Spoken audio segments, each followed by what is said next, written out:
आज की वीडियो में मैं आपको बताऊंगा कि पूजा तो बहुत सारे लोग कर रहे हैं, पर सही तरीके से पूजा कैसे करें, सही तरीके से दीपक कैसे जलाएं, सही तरीके से भोग कैसे लगाएं। पूजा की जो पद्धति होती है वो एक तरीका होता है। अगर आपने किसी गुरु से मार्गदर्शन लिया है तो वो आपको बताते हैं कि आपको पूजा कैसे करनी चाहिए। आज की वीडियो बहुत इंपॉर्टेंट होने वाली है।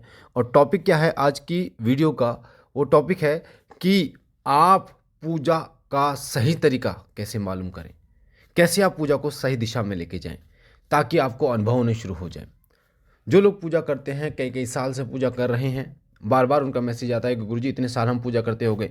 कई लोग कहते हैं मैं हनुमान जी की पूजा करते करते इतने दिन हो गए, माँ दुर्गा की पूजा करते करते इतने दिन हो गए, ना ही मुझे कोई अनुभव हो रहा है, ना ही कोई सवारी आ रही है, यहाँ तक कि जो रोंगटे खड़े होने चाहिए वो भी नहीं हो रहा, दीपक में फूल भी नहीं बन रहा।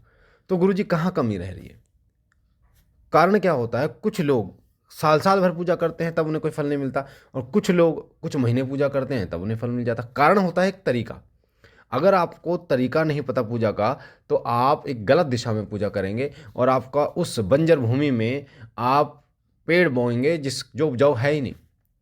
तो आपको उस भूमि की तलाश होनी चाहिए, उस भूमि पे आपको वृक्ष लगाने चाहिए जिस पर वो अच्छी तरीके से अंकुरित हो पाए। क्या होता है सबसे पहले कि उन लोगों को ये पता ही नहीं है कि वो पूजा किसकी कर रहे हैं। दरबार में बहुत सारे बच्चे आते हैं, हर हफ्ते दरबार लगता है श्री सिद्धि श्री शक्ति धाम। और जब मैं उनसे पूछता हूँ कि बच्चा आप किसकी पूजा करते हैं, तो कहते हैं कि गुरुजी हम तो सबकी पूजा करते हैं। मैं कह रहा हूँ सबकी किसकी?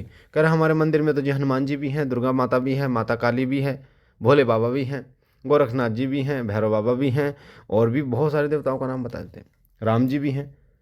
तो भैया करते किसकी पूजा हो? सबकी करते हैं जी। अब वो क्या करते हैं, दीपक जलाया पूरा घुमा दिया सब में, धूप बत्ती जलाई पूरी घुमा दी सब में। मगर दीपक किसका नाम का जलाते हो जी?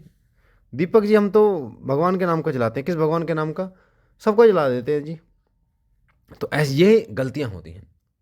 आरती करते हो? नहीं जी, आरती नहीं करते, हम तो बस दीपक जला देते हैं जी, इतना ही जानते हैं हम तो ये सबसे बड़ी गलतियां होती हैं। भोग किसको लगाते हो जी? सबको लगा देते हैं, कटोरी में रख देते हैं, खा लो जी। तो ये जो छोटी छोटी गलतियां होती हैं बेटा, इस कारण से कई लोग अपनी पूजा विधि सही तरीके से नहीं कर पाते, जिससे उसका रिजल्ट उनको नहीं मिल पाता। तो आज की वीडियो में मैं आपको बता रहा हूँ कि कैसे आपको पूजा करनी चाहिए। सबसे पहले आपके घर के मंदिर में चाहे तस्वीरें आप कितनी रख लो, मूर्तियाँ आप कितनी ही रख लो, कोई फ़र्क नहीं पड़ता। मेन फ़र्क पड़ता है जब आप दीपक देवता का जलाते हैं। किस देवता का दीपक जला रहे हैं? एक देवता का दीपक एक जलता है। जो लोग दरबार में आते हैं वो देखते हैं कि धूने पे 5 दीपक जलते हैं, और वो अलग अलग देवताओं के जलते हैं। धूने पे जो दीपक आप देखते हैं श्री सिद्धि विष्णु शक्ति धाम में, वो 5 देवताओं के जलते हैं, अलग अलग देवताओं के, एक का नहीं जलता। ऐसे ही आप देखते हैं कि जहाँ पर दीपक लगाने का स्थान है वहाँ पर भी बहुत सारे दीपक जलते हैं, वो भी अलग अलग देवताओं के जलते हैं। तो एक देवता, यानी कि एक देवता का एक दीपक, एक देवता में सबको सम्मिलित नहीं कर सकते आप एक को साधने की कोशिश कीजिए। कहते हैं कि एक को साधोगे तो सब सध जाएंगे। अगर सबके पीछे भागोगे कि तो कोई कोई नहीं सधेगा, कोई नहीं जागृत होगा। इसलिए एक देवता को पकड़िए। आपके जो इष्ट हैं, जो आपके कुल देवी हैं, कुल देवता, उनमें से किसी एक को पकड़िए। जैसे मैं आपको एग्जांपल दे देता हूँ। मेरे घर के कुल देवता बाबा जहारवीर गोगा जी हैं, मेरे घर की कुल देवी माता शीतला हैं, मेरे बाबा भोलेनाथ इष्ट हैं, तो मैं बाबा भोलेनाथ की ही सेवा करता हूँ। विशेष उन्हीं का दीपक चलता है, वही कृपा करने वाले हैं, अग्रणीय वही हैं। बाकी आपकी इच्छा है, मैंने आपको बता रखा है सहायक देवता, एक शब्द बताया सहायक देवता। तो सहायक देवताओं में आप चाहे हनुमान जी की पूजा करें, चाहे माँ काली की पूजा करें, माँ दुर्गा की पूजा करें, माँ ज्वाला की पूजा करें, वो आपकी इच्छा के ऊपर डिपेंड करता है। पर अगर आप दीपक लगा रहे हैं, आपके हृदय के अंदर ये है कि मैं शिव जी को भी पूजूं, मैं माँ काली को भी पूजूं, रोजाना पूजूं, तो भैया फिर ऐसा करो, शिव जी का एक अलग दीपक लगाओ, माँ काली का एक अलग दीपक लगाओ, हनुमान जी का एक अलग दीपक लगाओ। ये मेरा पॉइंट ऑफ व्यू है, मैं आपको बता रहा हूँ। अब बाकी लोग क्या कहते हैं, अन्य चैनल वाले क्या कहते हैं, अन्य गद्दी वाले दरबार वाले क्या कहते हैं, मुझे उसका नहीं पता, मैं अपना बता सकता हूँ आपको। हम इस तरीके से करते हैं, आपकी बुद्धि है, आकलन आप कीजिए, आपको क्या करना। तो ये तरीका होता है। दीपक एक देवता का जलाइए। और कई लोग कहते हैं गुरुजी देसी घी का जलाएं, सरसों के तेल का जलाएं, तिल के तेल का जलाएं। तो मैं आपको बता दूं बच्चा, सब कुछ आपके सामर्थ्य पर निर्भर करता है। अगर आपका सामर्थ्य देसी घी का है तो आप देसी घी का जलाइए सारे दीपक। आपका सामर्थ्य नहीं है, तिल के तेल का जला दीजिए, उसका भी नहीं है, सरसों के तेल का जला दीजिए, कोई दिक्कत वाली बात नहीं है, क्योंकि देवता आपके भाव को देखते हैं। इस चीज़ के विशेष रूप से ध्यान रखिए। अब कई लोग कहते हैं गुरुजी लड्डू का भोग लगाएं, पेड़े का भोग लगाएं, किसका भोग लगाएं, समझ में नहीं आता जी गुरुजी, और कब लगाएं। कई लोग कहते हैं कि जी हम तो साल में लगाते हैं, कई लोग कहते हैं महीने में लगाते हैं, कई लोग कहते हैं हम हफ्ते में लगाते हैं, कई लोग कहते हैं हम रोजाना लगाते हैं। तो ये भी कन्फ्यूज़न है कि देवता जो जिनकी हम पूजा करते हैं, जो हमारे इष्ट हैं, उनको भोग कब देना चाहिए, कुल देवी को भोग कब देना चाहिए, कुल देवता को कब देना चाहिए, पितरों को कब देना चाहिए। ध्यान से सुनिए, जो बता रहा हूँ एक एक बात सत्य है। मैं खुद करता हूँ, बाबा जी की कृपा, और वही चीज़ आपको बता रहा हूँ, इसलिए एक एक चीज़ को ध्यान से सुनना। सबसे पहले आपको जो भोग आप देना है, हफ्ते में कोई एक दिन चुनिए। वो दिन मंगलवार हो सकता है, वो दिन रविवार हो सकता है, वो दिन सोमवार हो सकता है, कोई भी दिन हफ्ते का आपके इष्ट के अनुकूल, यानी जो आपके इष्ट हैं, और उस दिन सुबह अपने इष्ट को भोग दीजिए।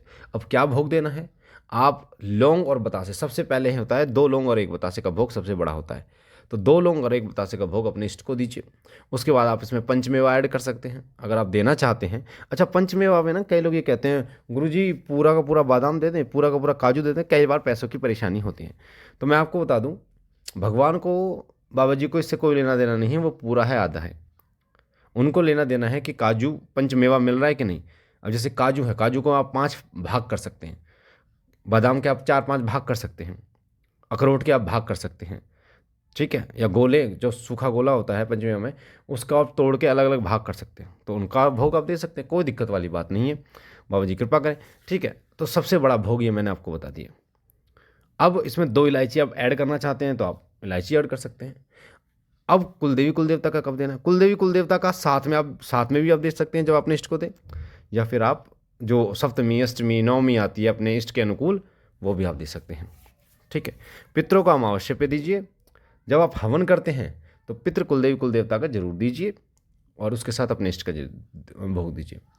अब कई लोगों का ये प्रश्न होता है कि गुरुजी हम तो, जैसे मेरे बाबा भोलेनाथ हैं इष्ट, मैं अपना एग्जाम्पल देके समझा रहा हूँ ताकि अच्छी तरीके से आप समझ पाएँ। मेरे इष्ट बाबा भोलेनाथ हैं, अब मैं हनुमान जी की भी पूजा करता हूँ, मैं माँ काली की भी पूजा करता हूँ, बाबा गोरक्षनाथ जी की भी करता हूँ, तो फिर उनको क्या छोड़ दूँ या उनको भोग ना दूँ। तो उनके लिए आप एक काम कर सकते हैं, जब हफ्ते में आप भोग दें तो 2 लोगों का भोग अपने सहायक देवताओं को दे दें, जिनको आप सबसे ज़्यादा मानते हैं अपने इष्ट के बाद। जैसे हनुमान जी को आप मानते हैं, माता दुर्गा को मानते हैं, माता काली को मानते हैं, या अन्य किसी देवता को मानते हैं, केवल 2 लौंग हल्का सा घी डिप करके, और फूल वाली लौंग होनी चाहिए, ऐसे ना हो कि टूटी लौंग हो। तो इस तरीके से भोग की प्रोसेस चलेगी। मैं यकीन से कह सकता हूँ इस चीज़ को, आप इस तरीके को अपना के देखिए, रिजल्ट आपके सामने होगा। 1 महीना सवा महीना करके देखिए, बाबा जी की कृपा आपको मिलेगी। नियमों के साथ कीजिए, ब्रह्मचर्य का पालन उस हिसाब से कीजिए, गृहस्थ का जो हिसाब होता है, और उसके साथ में आप अपनी पूजा का समय निर्धारित कीजिए, और अपनी सेवा सुबह शाम की जो सेवा वो करते रहिए काम के साथ साथ में।